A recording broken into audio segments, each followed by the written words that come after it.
Kate Hardcastle is with us today, founder of the business consultancy Insight with Passion. Nice to see you, Kate. Hello, Kate. Have you carved a pumpkin yet or not? It's waiting for me. That's exactly what's happening I'm at my edging house. towards it. Yeah. We did ours last night.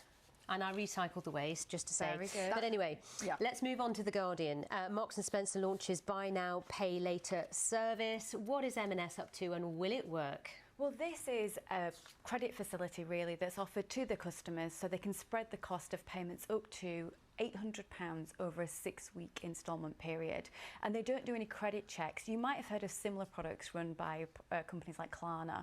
And the idea is online, obviously, you buy goods, you haven't seen them, and a lot of the time we're returning those goods because they're not as we want. So it's meant to bridge the gap for the consumers so they're not out of pocket waiting perhaps for the refund of a return. However, there are great concerns here. Number one, Marks & Spencer's is a troubled business, so you don't want to see this organisation purely trying to build its reputation back on the fact it can just offer credit. There needs to be much more in terms of the product, the strategy and where that business is going. Secondly, we know this is quite a challenging time for consumers with debt. We know we're heading into Christmas.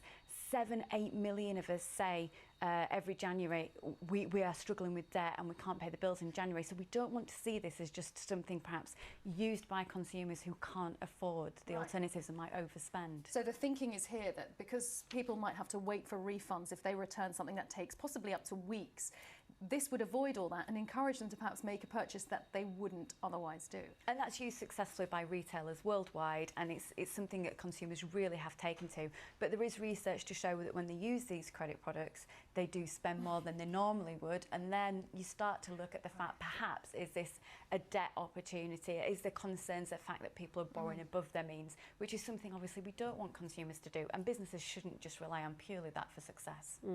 It is, as you say, it's a tricky one, isn't it? And M&S is a retailer that's struggling on many levels. Let's now go to Harrods. It's launching standalone beauty store at Lakeside, and for our international viewers, you know, Lakeside is a huge shopping mall, sort of outside of London, isn't it?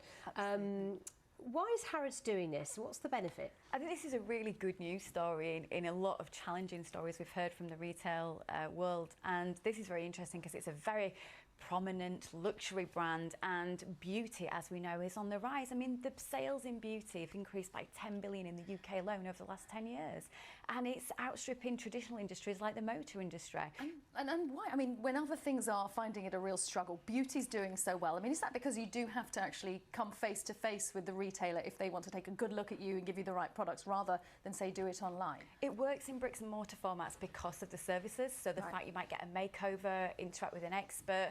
They've said they've got restaurant opportunities from coffee to cocktail, which sounds very exclusive. But I think here we've got an organisation that's recognised a department that's doing really well for it, and a way to grow the brand in a new area and keep looking at the opportunity. We could see Harrods beauty pop-up stores all over the place, couldn't we, including outside the UK, presumably? Potentially, that's what they're looking at, you know, and that's been a successful format for Harvey Nicks too, so let's watch with interest.